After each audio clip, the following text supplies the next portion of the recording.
Və aleykum assalam və rahmetullah. Sual belədir ki, bir nəfər nəsə verir, israr edib almırsan həmən şeyi və and içirsən ki, və and içirsən, sonra məcbur verir, alırsan, kəffarə düşürmü? Çünki səhv eləmirəmsə, sahabelərdən birinin qabağına toyuq ikram edirlər və and içir ki, yeməyəcəm və sonra dəlil gətirirlər, sonra həmən yeməkdən yer, səhv etmirəmsə, təfsirində deyilir ki, deməli, vərdişdən dolayı deyib.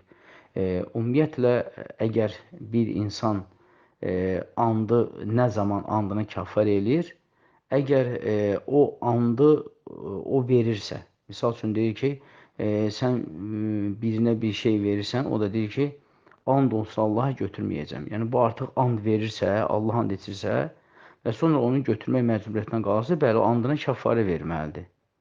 Andına kəffarə verməlidir. Çünki Allah Subhanahu Quran-ı Kərimdə buyurur ki, andlarınızı qoruyun. Burada alimlər deyir ki, birinci andı qorumaq o deməkdir ki, hər şeyə görə and içmirsən.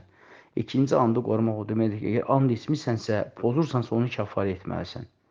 Ona görə təbii ki, əgər sən biri bir şey verirsə və istəmirsən, and içsən ki, götürməyəcəm, çünki and içmirsən artıq sən, sonra isə onu məcburən sənə verirsə, bəli, sən artıq burada andı kəffar eləməlisən.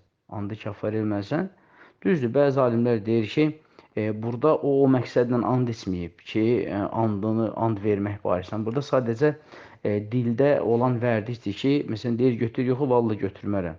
Yəni, söz gəlişi deyir, vallahi götürmərəm. Yəni, andı təkidlə deyil, yəni dilində olandır.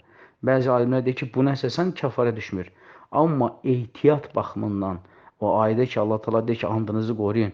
O ayəyə müvafiq olaraq inşallah ki, insan birinci o şeyə görə and içməsin. Əgər and içibsə Allahın izni ilə kəffarəsini etsə daha yaxşı olar ki, hətta gələn dəfə hər şeydən ötürü and içməsin.